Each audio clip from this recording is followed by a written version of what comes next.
গতকাল 25 জুলাই সকাল থেকে বিভিন্ন সোশ্যাল মিডিয়াতে ইউটিউবেতে একটি ভিডিও প্রচার করা হয়েছে খুবই নোংরা ধরনের, যেখানে স্ত্রী পুরুষ চরিত্র দেখা যাচ্ছে।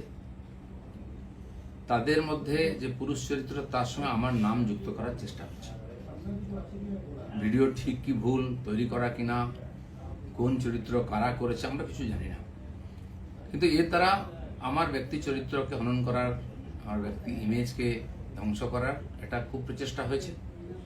একটি ষড়যন্ত্র চলছে অনেকদিন, সেই চক্র থেকে এটা করা হয়েছে। সেই জন্য আমার মনে হয়েছে যে এটার সত্য সামনে আসা উচিত এবং যারা এই চক্রান্ত করছে তাদেরকে আইনের সামনে আনা উচিত। আমি পুলিশের সাইবার ক্রাইমেতে সর্বোচ্চ অফিসেতে আমার তরফ থেকে কমপ্লেন করেছি যাতে এই তদন্ত করা হয় এবং যারা এই চক্রান্তে যুক্ত তাদেরকে এক্সপোজ করে আইনের সামনে আনে, আইনের দ্বারা সাজা দেওয়া হয়। আমি অপেক্ষা করছি পুলিশ কি করে। আর রাজনীতি এটা নতুন নয়, এ ধরনের চক্রান্ত চলতেই থাকে। অনেক বড় বড় নেতাদের, বড় বড় মানুষদের বিরুদ্ধে এই ধরনের চক্রান্ত হয়। এটা হচ্ছে শেষ অস্ত্র প্রয়োগ করে তাকে শেষ করে।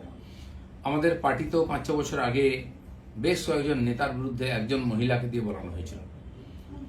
তার মধ্যে আরএসএস এর প্রচারক ছিলেন এবং পার্টির উচ্চ নেতৃত্ব ছিলেন। তিনি সোজা বলে দিলেন যে যে লোকেরা এই লোকেরা আমার সঙ্গে দেখা করে,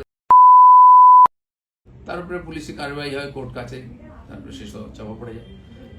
ইদানিং কালে সন্ন্যাসী প্রদীপ্ত মহারাজের ব্যাপারে এরকম হয়েছে। 12 বছর আগে কোনো মহিলা নাকি তার দ্বারা তার উপরে অত্যাচার করেছেন, তিনি এসে স্টেটমেন্ট দিয়ে দেন, সে নিয়ে বিরাট চর্চা হচ্ছে। এ ধরনের ঘটনা লাগাতার হয়। আমাদের পার্টির একজন বরিষ্ঠ নেতা আছেন মাননীয় সঞ্জয় যোশী, তার বিরুদ্ধে বিভিন্ন এই ধরনের ভিডিও সিডি করে সারা দেশে পাঠানো হয়েছিল। অনেক এটা নিয়ে আলোচনা হয়, পরে যখন ফরেন্সিক টেস্ট হয় দেখা গেল সেটা ফেক ছিল। সেই জন্য আমার ব্যক্তিগতভাবে যেহেতু আমাকেই আক্রমণ করা হয়, বদনাম করার চেষ্টা হচ্ছে, আমি পুলিশের কাছে, আইনের কাছে গেছি। আমি দেখতে চাই পুলিশ কি করে এই ধরনের চক্রান্তে, কারণ এর তো কারোর বিরুদ্ধে লড়াই করা সম্ভব নেই ভাবে। টাকা পয়সা দিয়ে চক্রান্ত করে যে কোনো মানুষকে যে কোনো সময় বদনাম করার চেষ্টা হচ্ছে। তো সেই চেষ্টার বিরুদ্ধে আইন আদালত একমাত্র আমাদের রাস্তা। আমি আইনের কাছে গেছি, লিখিতভাবে বিভিন্ন লিঙ্ককে সেখানে আমি পাঠিয়েছি যে যারা যারা এটা নিয়ে ইচ্ছাকৃতভাবে আমাকে বদনাম করার চেষ্টা করেছে তাদের বিরুদ্ধে ব্যবস্থা হোক। নোংরামি দিয়ে হয়, কিন্তু কত নোংরামি হবে, কত নিচে নামতে পারবে। পশ্চিমবাংলার রাজনীতিকে বারবার কলুষিত করার চেষ্টা হচ্ছে। আমরা যারা সাধারণ কর্মী হিসেবে সাধারণ মানুষের সঙ্গে থাকি, আমিও 40-42 বছর ধরে সামাজিক জীবনে কাজ করছি। আর্থিকভাবে আমাকে কেউ বদনাম করতে পারেনি। অন্যান্য অনেকবার কমপ্লেন আনা হয়েছে, আমি তার জবাব দিয়েছি। এই লড়াইটাও আমার ব্যক্তিগত লড়াই, আমি পার্টিকে মধ্যে ইনভলভ করিনি। এই লড়াইটা আমি লড়ছি।